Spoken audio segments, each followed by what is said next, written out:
المرسلين بالأنبياء أجمعين وذاك تعظيم له من فضل رب العالمين. وبعد ذلك ارتقى نبينا بحر التقى نحو السماوات العلا بالأنبياء فيها التقى. قد نال هدينا الأمين تعظيم ربنا المبين فالله ليس في السماء ذاك اعتقاد المسلمين. Jangan main potong-potong aja. Ini ilmunya Wahabi begini nih. Potong-potong klaim. Cuma karena Syekh Ahmad Khatib Al-Minangkabawi mengkritisi salah satu ulama Tariqah Naqsyabandiyah, diklaimlah dia Wahabi. Karena dia mengkritisi persoalan waris di Sumatera, maka dia dianggap Wahabi. Emang enak amat, emang begitu Wahabi. Berarti dia nggak tahu apa pembeda abadi antara Wahabi dan selain Wahabi.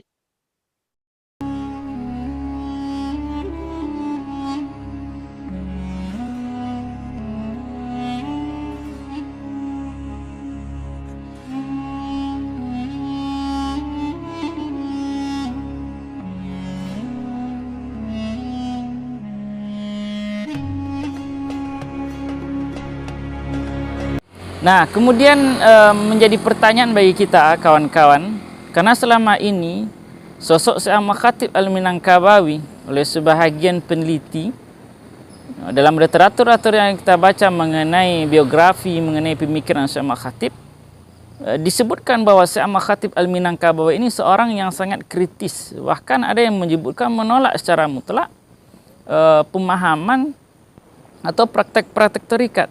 Nah, padahal ini tidak benar sebenarnya. Kalau kita mencermin kepada karya-karya tulis, kemudian kepada beberapa catatan dan murid-murid beliau, itu kita ketahui bahwa sebenarnya Syekh Ahmad Khatib Al-Minangkabawi itu menekankan betul akan pentingnya tarikat Sufiyah ini. Nah, kemudian bagaimana ada karya beliau kemudian mengkritik tarikat? Nah, kalau kita baca secara runut, karya-karya itu tidak menolak tarikat secara mutlak. Beliau hanya mengkritisi beberapa aspek dalam tarikat yang beliau anggap keliru atau yang dalam kacamata beliau tidak sesuai dengan sebenarnya, atau barangkali adalah mengkritik kepada sosok mursyid yang mengajarkan tarikat tersebut. Jadi tidak mutlak. Misalnya dalam kitab Izhar Zaghlil Kazibin fi Tashabbuhim bis-Sadiqin, beliau mengkritisi bagaimana soal rabitah. Beliau mengkritisi bagaimana amalan suluk dalam tarikat Naqsyabandiyah Khalidiyah.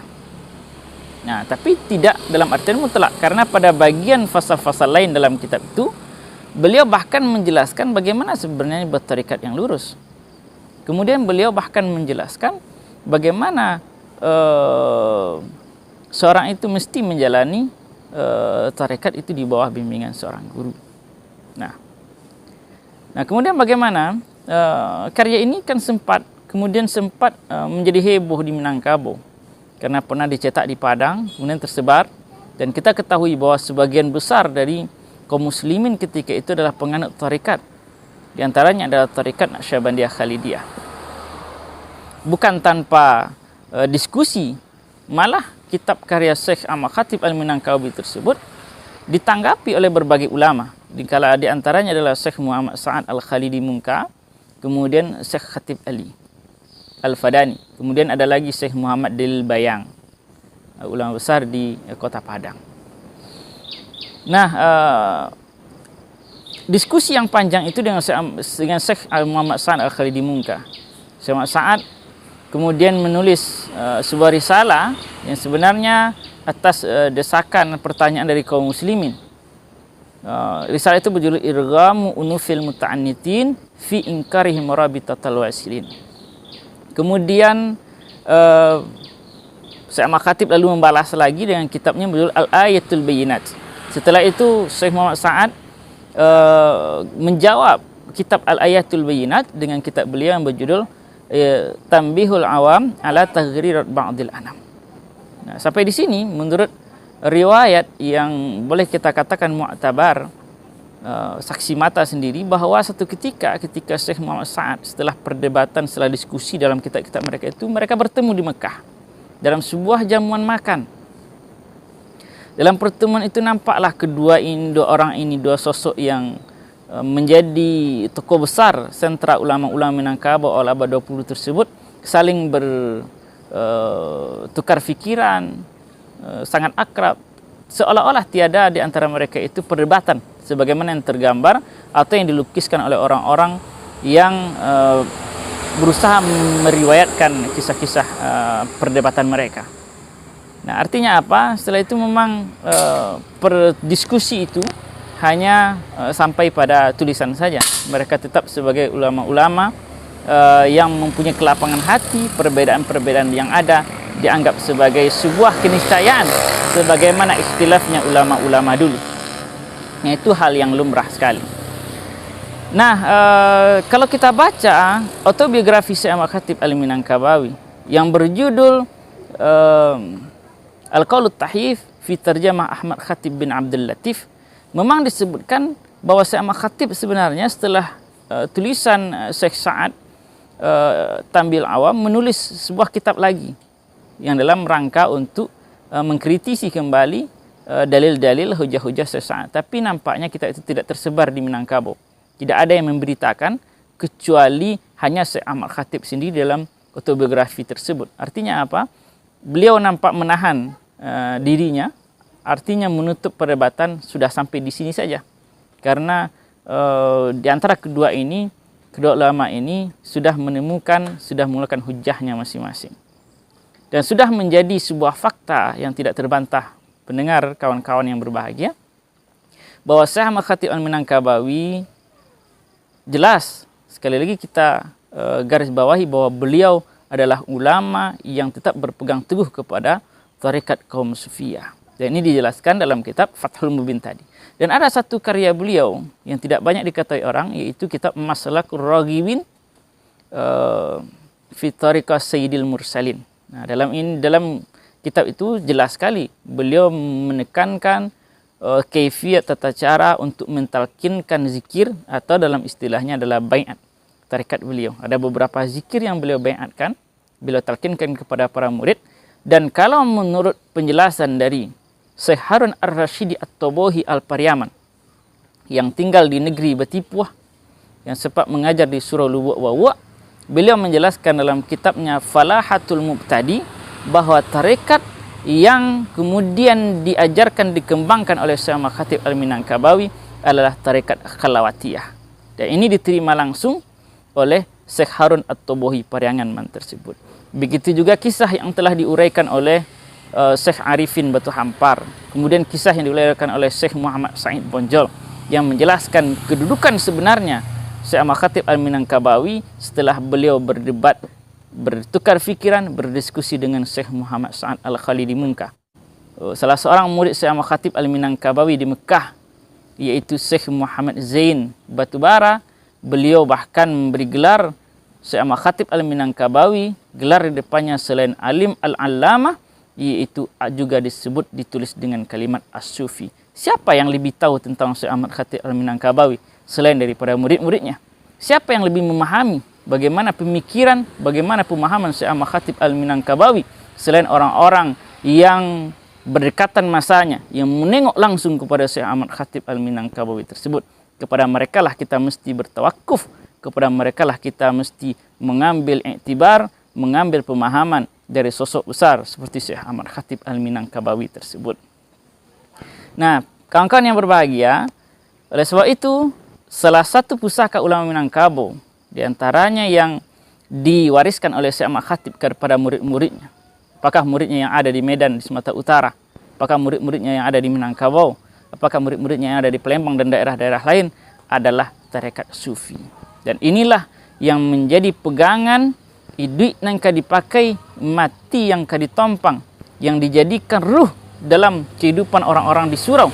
Ketika orang-orang belajar tauhid, belajar nahwu, sharaf, balaghah dan lain sebagainya, maka tujuan inti dari itu semua adalah ma'rifatullah, Dan salah satu jalan dari ma'rifatullah itu ketika jenjang mereka belajar secara tajarrud, tadarruj, mereka belajar secara berjenjang, maka pelajaran-pelajaran akhir yang mereka terima sebelum ijazah diberikan itu adalah tarekat sufiyah.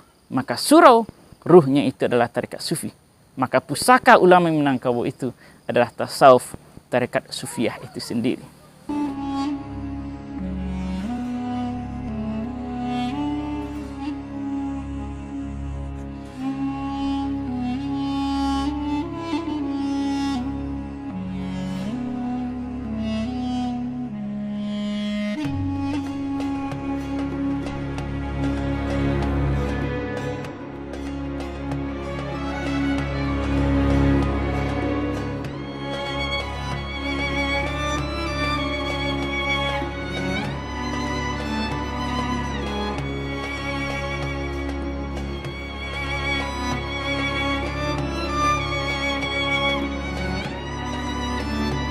Kalau gitu saya Wahabi dong.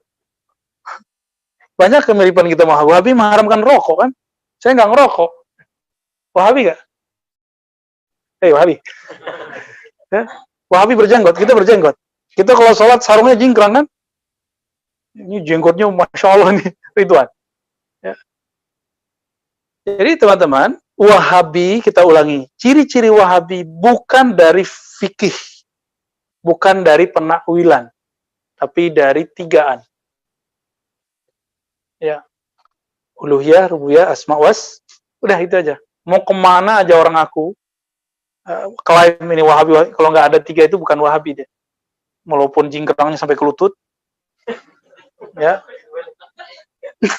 Gimana caranya tuh sholat sampai ke lutut? Ada pakai celana dalam orang Arab sholat Jumat, ya kan? Antum tahu kan celana dalam orang Arab? Orang Arab itu pakai gamis, dalamnya ada celana dalam. Celana dalam itu panjang. Itu namanya celana dalam, teman-teman. Sirwal. Malu dikit lah, gitu. Kan pimpinannya mereka kan diketawain di Yaman.